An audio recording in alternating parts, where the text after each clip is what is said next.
Shalom, wherever you are. I'm excited to meet you once again on this channel, Biblical Research and Innovation Network for Africa. If you have not subscribed to the channel, I do encourage you to do so. Share the link, like the video, and hit the notification bell so that you don't miss any video that I post. This video is the last of the series on church ushering ministry. And in this episode, I want to talk about the Usher's Code of Conduct. The book that I'm using is called the Usher's Handbook, a book that I've been using over the years to train my ushers. We begin with the general conduct of the usher. Number one, a good usher comes prepared mentally, physically, emotionally, and spiritually. So as the usher is preparing for the Sunday service or any other program, there is the need to prepare mentally, the job that you are going to do physically. If you need to eat, to have enough strength to stand as long as you need to, then you need to eat. Prepare physically.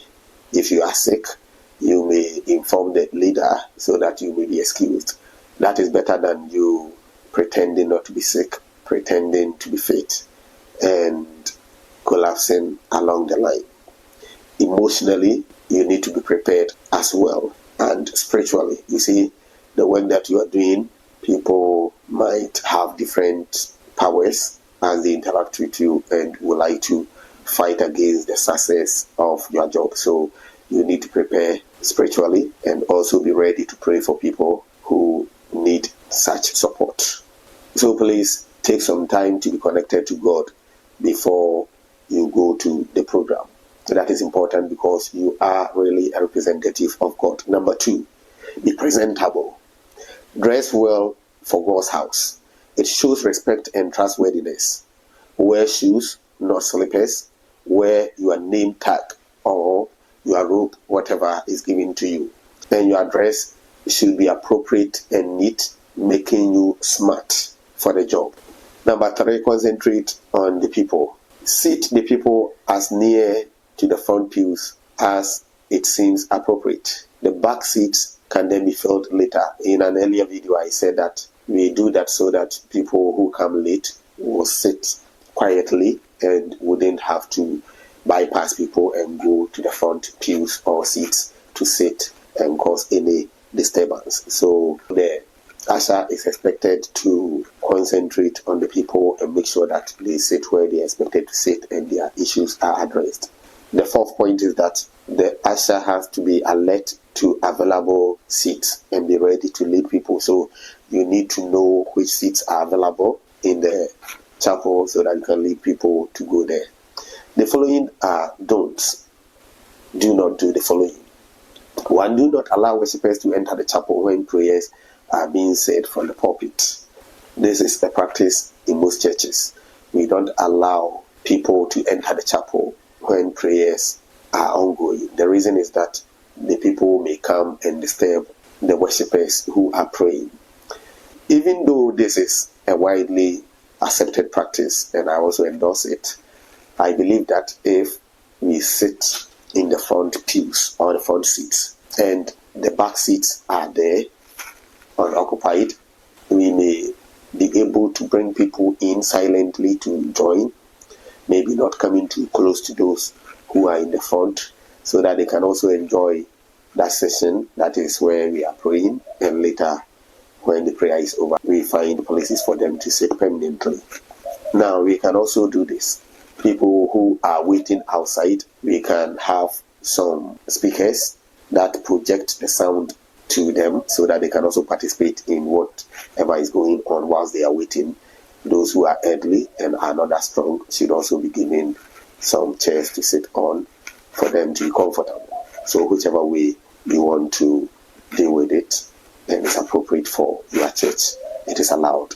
Ushers are not expected to chew gum in the church. Chewing gum in the church doesn't speak well. And aside that, the sticky gum may also be put at inappropriate places to bring about some problems that we don't want. The usher should not force a hug when greeting a congregant, not even a handshake. So he said that you need to shake people, you need to smile to them.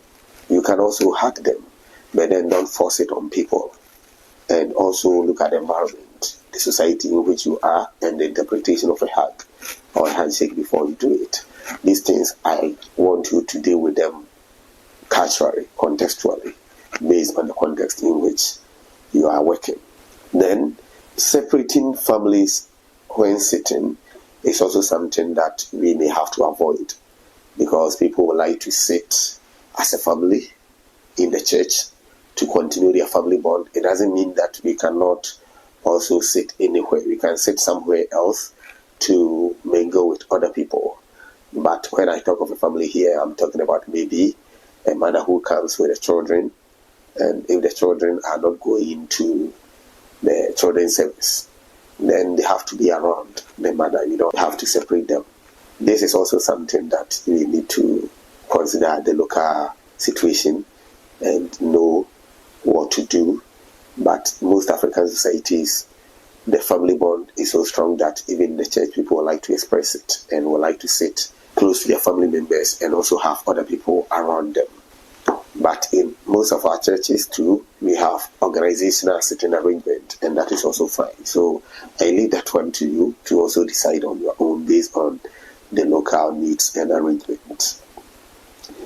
The usher is not expected to raise their voice at anyone, even if they are below their age, even if they are children. Don't raise your voice above them.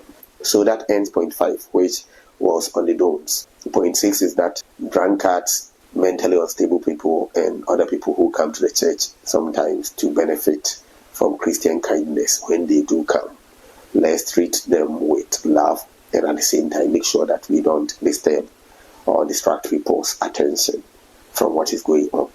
So we need to look at the situation and see how to go about it. Number 7, ushers should help prevent unnecessary activities during the service so as not to distract the members. These include people talking on cell phone. The ushers are expected to discourage people from doing so, whether inside or outside the chapel. People talking to other congregants, he must ensure that they will not be done. Children making noise or making multiple trips in and out of the chapel. We see this, our children coming to their parents, going out and coming. The ushers are expected to help us deal with this. Number 8, humility is key in the ushering ministry. Humility, be humble, no matter your position. Please, you are dealing with human beings. You are representing God, and God expects you to be Christ-like. And Christ-likeness is about humility and other Christian virtues. Be humble, be patient, be merciful, be loving, make people comfortable. Do not irritate people. Always offer to seat people, and while doing this, introduce new guests to someone. I've already mentioned this in an earlier video. So offer to show people where they should sit, and whilst you do that, also ensure that you introduce them to new people to familiarize. The next point is that once service begins, it does not matter who it is. Ushers need to seat everyone. People come in and look for their friends and wander around. I want to see my friend.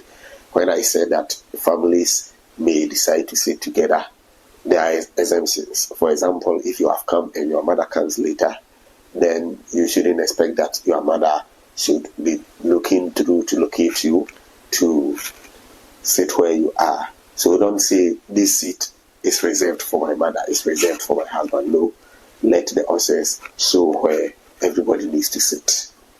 My honorable usher, ask guests who have children if they would like to take them to the children's service. If a child is really noisy, intervene. Simply say, could I please show you where the nursery is? Could I please show you where the children's service is? Ask the parents politely that way. In a few cases, they may get offended by that, but the situation needs to be dealt with, and so we need to ask.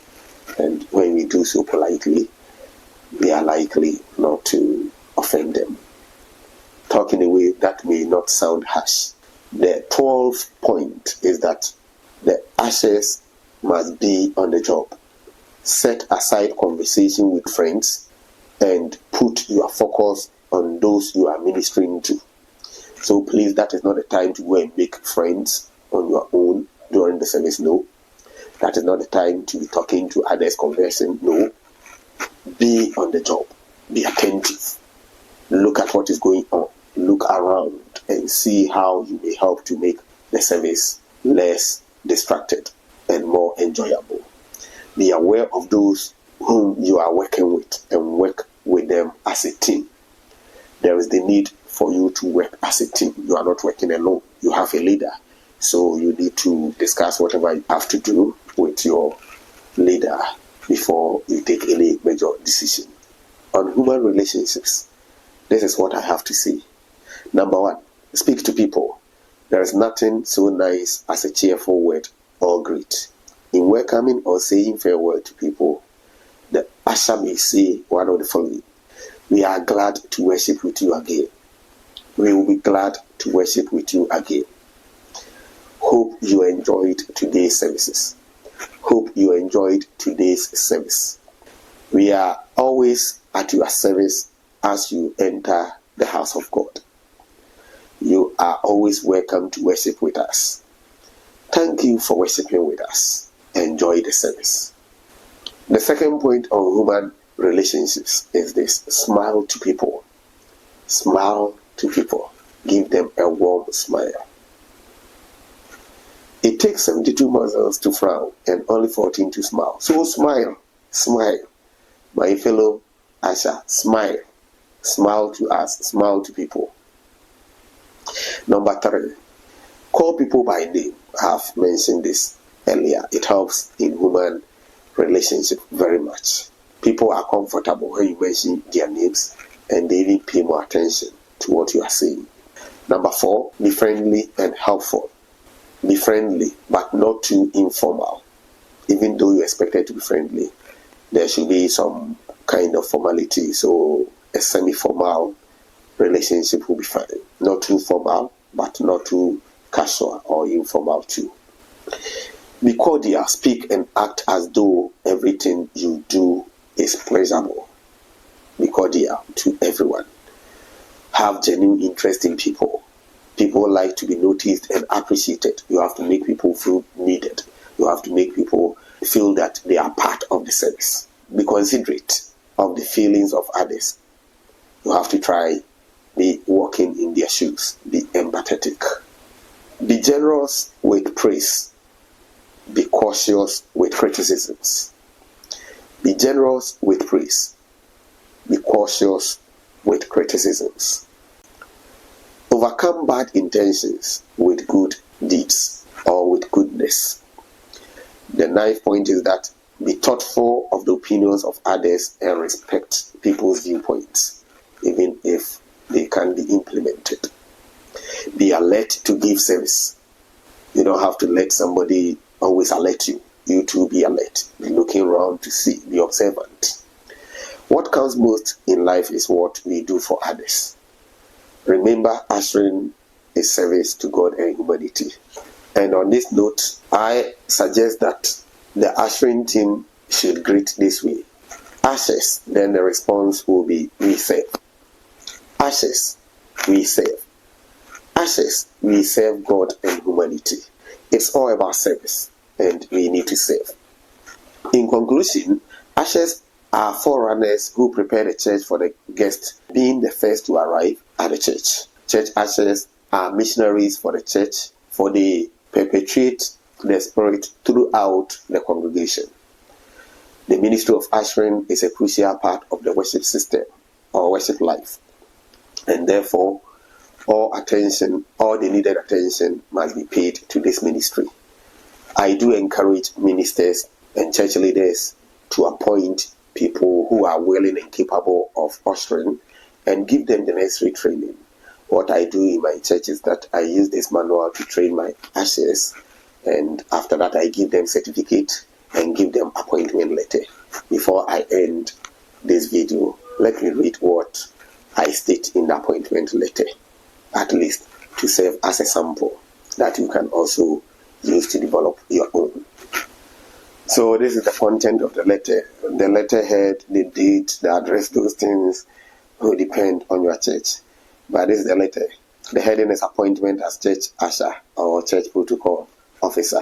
Appointment as church usher in bracket protocol officer. Greetings in the name of our Lord Jesus Christ.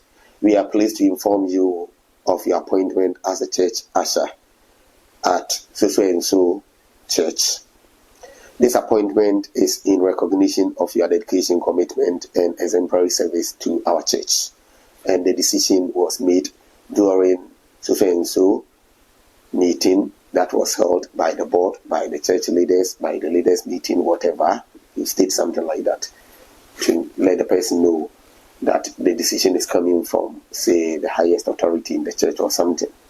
As a church usher, your responsibilities will include, but not limited to: 1. Welcoming and assisting congregants as they arrive for services, ensuring the orderly seating of congregants, facilitating the smooth running of church services by guiding congregants and providing them with necessary information, assisting in maintaining a respectful and worshipful atmosphere within the chapel, supporting church events and special services by coordinating protocol arrangement, working closely with other ushers and church leaders to ensure the safety and comfort of all attendees.